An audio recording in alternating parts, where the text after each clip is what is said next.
Now, I'm pretty sure I know exactly how this bike was born. One night, two BMW engineers got together, let's call them Hans and Hans, and they said, "Hey Hans, we have the it is a very fast bike." Yeah, said Hans, but we also have the GS, a bike that will take you anywhere you want to. Why don't we put them together in a room? Which is exactly what they did. They got the GS, they got the RR, put them together in a room, got some nice music playing, got a nice bottle of wine, and voila, 9 months later, the S1000XR. Promising to be a hooligan like its father, the RR, whenever you wanted to, but also comfortable and composed like its mother, the GS. The Germans say the control wheel and the mirrors are the only parts that haven't been changed. So let's take it for a long ride, see how it behaves in the city, on the highway, back roads, and why not a little bit of off-road.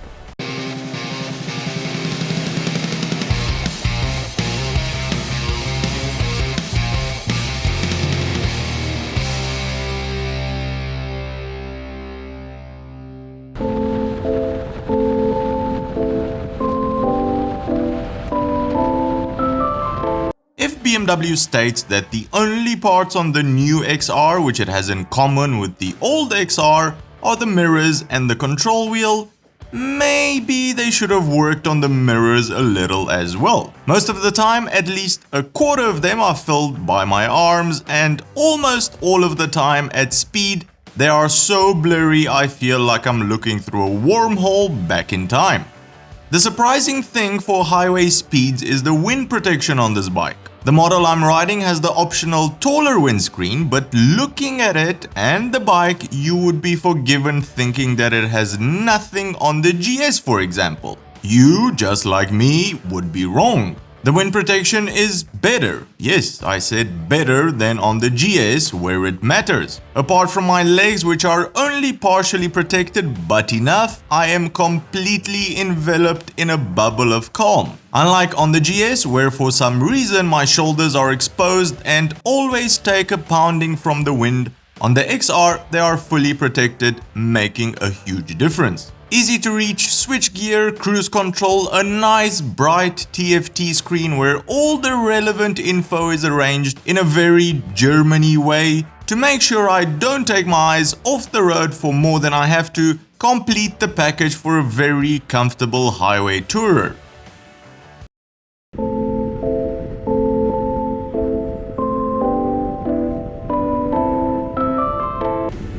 Now, realistically, this is most probably the kind of road that you're going to be spending most of your time on this bike on back roads, doing the speed limit, stuck behind some car, probably on your way to a very nice mountain pass. But this is going to be how most of your hours will be spent in the saddle. Speaking of the saddle, I was very skeptical when I saw it about how comfortable it could be. This whole cupped design looks a lot more sporty than touring-y. But the main difference between the F900XR and this bigger one is that on this one I feel like I'm sitting inside the bike somehow, like the bike is enveloping me, while on the 900 I was sitting on top of the bike. I'm sure the seat has a lot to do with that. It is a lot harder than on the GS, for example, but everyone will tell you that a harder seat is more comfortable if you're sitting down for prolonged periods of time. And because the seat cups you when you accelerate like a maniac, you don't get that feeling that you're going to slide off the back of the bike because you are basically sitting inside the bike. The shock and fork internals have been completely redesigned, and what this means is a much greater range in its damping adjustment. Dynamic ESA is now standard on all models, but the Pro version, which gives you a much broader range for suspension adjustment, isn't optional. This road is quite bumpy. I don't know if the camera will catch that, but it is, it's a road in Romania, so I've got the suspension damping set to road, and I've got the preload set to auto, and it's doing a marvelous job. Unlike the 900XR, the front forks on this one are also semi-adjustable electronically, and you can definitely feel it do a whole bunch of electronic magic when I'm going over bumps, but the end result is that none of these bumps are coming through my spine or my hands or my feet. So whatever it's doing, keep doing it. We're in 6th gear, we're doing 2,500 RPM. There's really no need to change gear on these type of roads. The bike is well behaved and it's acting just like a proper touring bike. Relaxed. No crazy sports stuff. But when you do want to overtake, drop it down to 3rd and it becomes a monster.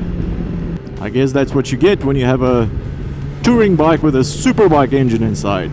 The handlebars are forcing me to sit a bit too forward than I'd like to sit, which means that I'm putting a lot of pressure on the handlebars themselves, which in turn means that my hands get tired a lot easier. So the first thing I would need to do is raise the handlebars and maybe move them a little bit more towards me so I can sit a lot more up straight. This is fine for a couple of hours of riding, but if you're going to do a whole day, then you'd want a more upright position, and you really wouldn't want to put any of your body weight on the handlebars themselves. The leg situation is surprisingly fine. It's a bit more of a sporty angle, but my legs haven't gotten tired, my butt hasn't gotten tired.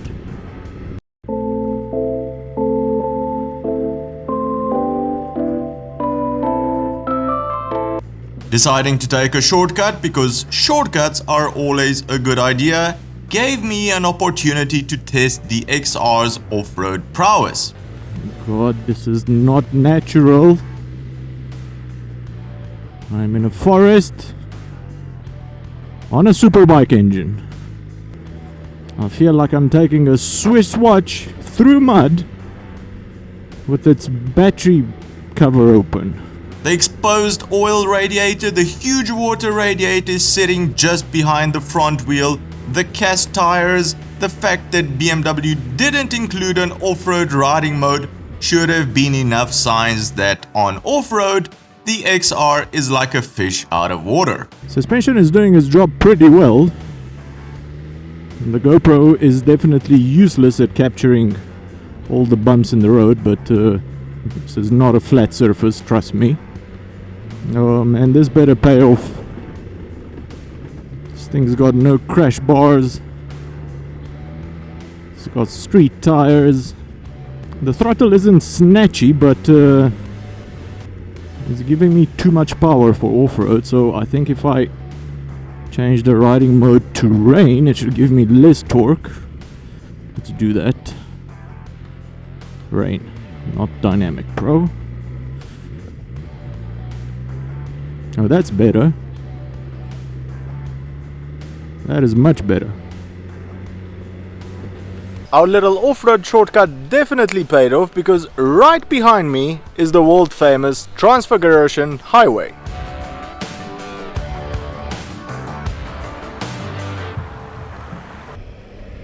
With the mountain pass finally within reach, I was ready to open up the taps and see what this engine had to offer.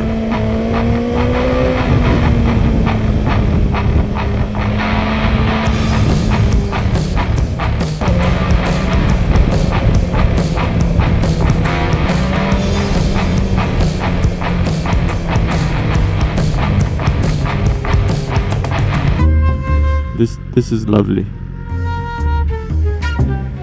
Top tip here, if you want to come and do Transfiguration, ride on it, don't come in the weekend. Ever. Everyone taking photos, selfies, posting them on Facebook, telling everyone how much fun they had, sitting in the car for 7 hours getting here in traffic. Woo! Fish просто! Yeah, this is gonna take a while. It's never ending. It's been 10 minutes already. I wonder what everyone's looking at. Some dogs in the distance there. It's eating off the floor. It's definitely a dog. And baby dogs.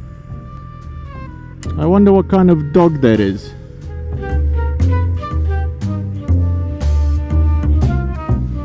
Soon after, we left the Instagram zombies behind the XR opened itself up and showed me its soul.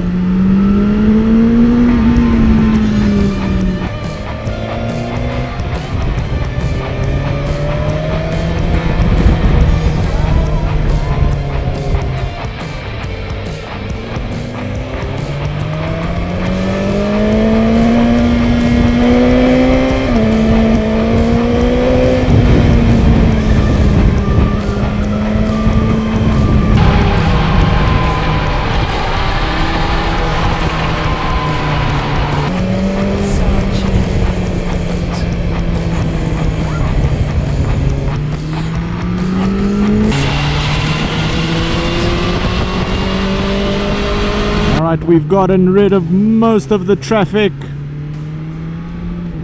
The big XR is now in full maniac mode.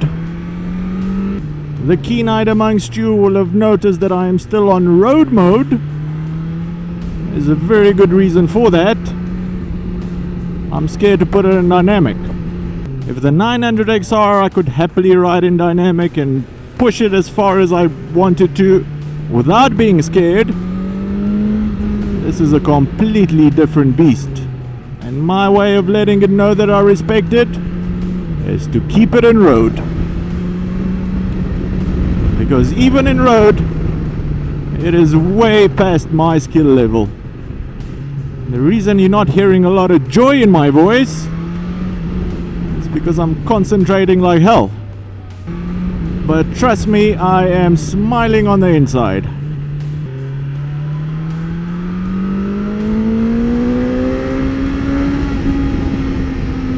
A little bit of poo came out there. So much acceleration. Oh, it's coming out again. Even without the integration of BMW's shift cam and the Euro 5 emission updates, the engine's power numbers are unchanged from the last generation. However, this is not the same engine. BMW said they didn't see a need to include the shift cam since most of the time the XR doesn't spend its time above 9,000 RPM. Bumpy road, electronics are working in tandem to keep my dumbass right side up. Transfiguration is always beautiful, but it is a lot more beautiful on this bike. The grandfather of the motorbike. Hello? Mandatory revving of the engine. There we go. Stupid childish things. The brakes are absolutely outstanding.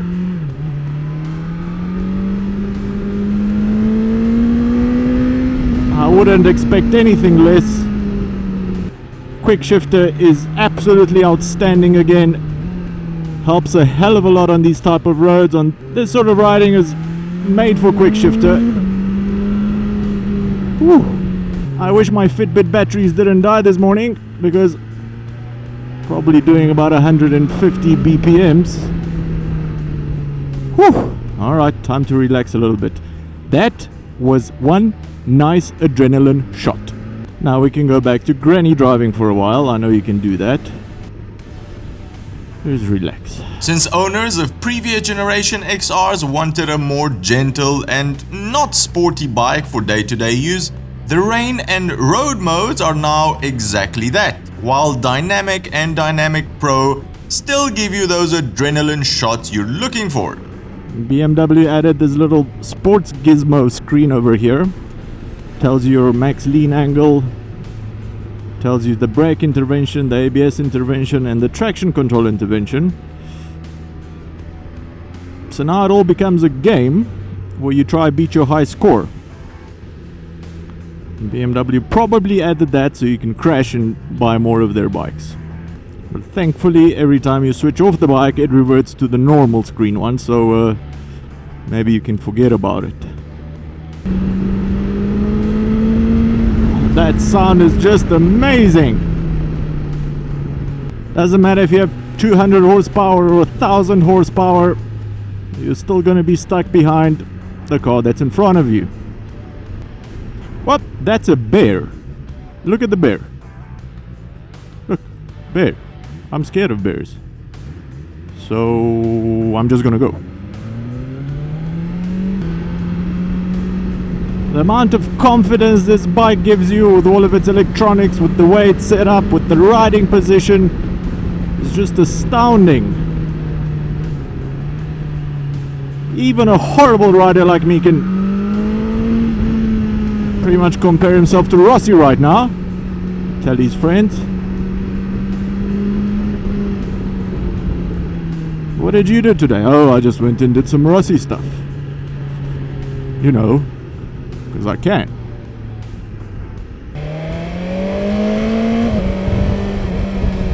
A little bit more about the seat. The last time I got off this bike was about 3 hours ago. My butt is a little sore, but not as much as I was expecting. And the cupped seat really did its job when riding really fast and on really fast curves. Just basically keeps you inside the bike so you don't fly off. Alright, I've got a couple of questions that you guys have sent in. Are vibrations still an issue? This was the most common question. If you're gunning it at 8,000 RPMs, yes, you will get vibrations everywhere. Not a lot, but that's what you're doing, and you're only getting these for a couple of seconds or however long you are at 8, 9, 10,000 RPM. If you're cruising 2,000, 3,000, I've hunted for these vibrations everywhere in the rev range. You will not feel them. Seat comfort for long touring, I've spent about 6 hours today in the seat of the bike, and I'm fine. My butt is fine. I have no issues whatsoever. I like the fact that it's cupped. I like the fact that I am sitting inside the bike as opposed to on top of the bike on the F900XR. So no complaints in the seat department. How big is the tank and what is the fuel range? Tank is a 20 liter and theoretically you should get about 350 kilometers from that. Sports bike. And this one is the hardest out of all of them to answer. As a GS owner, to whom would you recommend the XR or the GS? Are they interchangeable to the point that almost makes no difference? If you're not gonna do off-road riding at all, then the XR theoretically is a better choice for you if you enjoy the speed bike experience. If you do have the possibility to do off-road riding and you know you enjoy that, then the GS is pretty much the only choice between the two. Damn bikers everywhere. BMW has also redesigned the brake light by removing it completely and integrating its functionality in the rear turn LEDs. The turning circle was excellent, much better than on the 900XR, this making maneuvering at slow speeds a joy. Also compared again to the 900XR, the forks do not dive a lot even under heavy braking. While the seat height is the same on paper, since it's now narrower, it's a lot easier to flatfoot this bike if that's what you're into. The luggage racks are now integrated into the bike, meaning that the 2020 XR luggage is not compatible with any other previous year's luggage. The quick shifter was smooth as butter, no complaints there, definitely a great improvement, but it only starts being smooth once the bike has warmed up. So if you get on one and it's not smooth, keep on riding. If there are two things I need to complain about, which of course I do, is that this bike doesn't come with a hydraulic clutch and also doesn't have a shaft drive. The clutch is fine, just fine, nothing special. A hydraulic one would be more precise and I'm not a fan of cleaning chains, so there you go.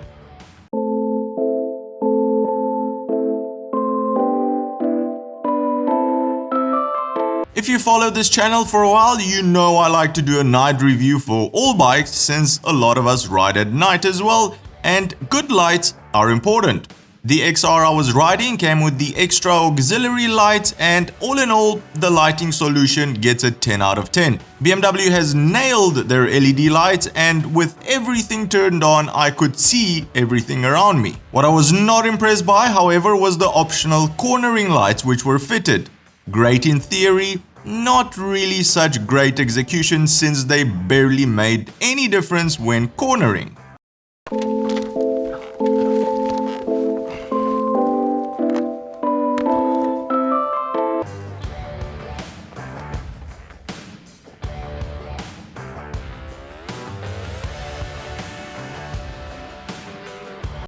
Alright, so today's been about a 10-hour shooting day. I am tired, but I am not sore. And that is mainly due to the fact that this is not a sports bike with some sort of touring paint job on it.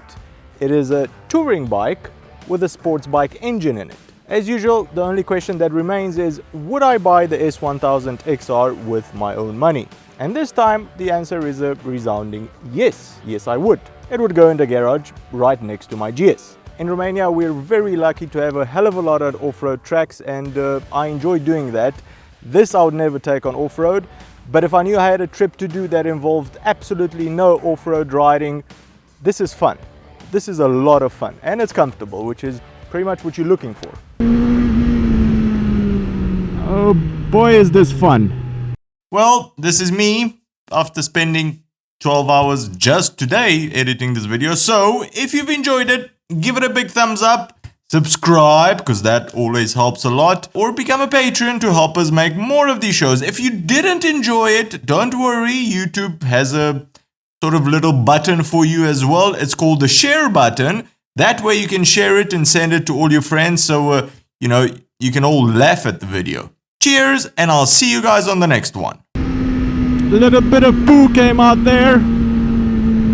So much acceleration. Oh, it's coming out again.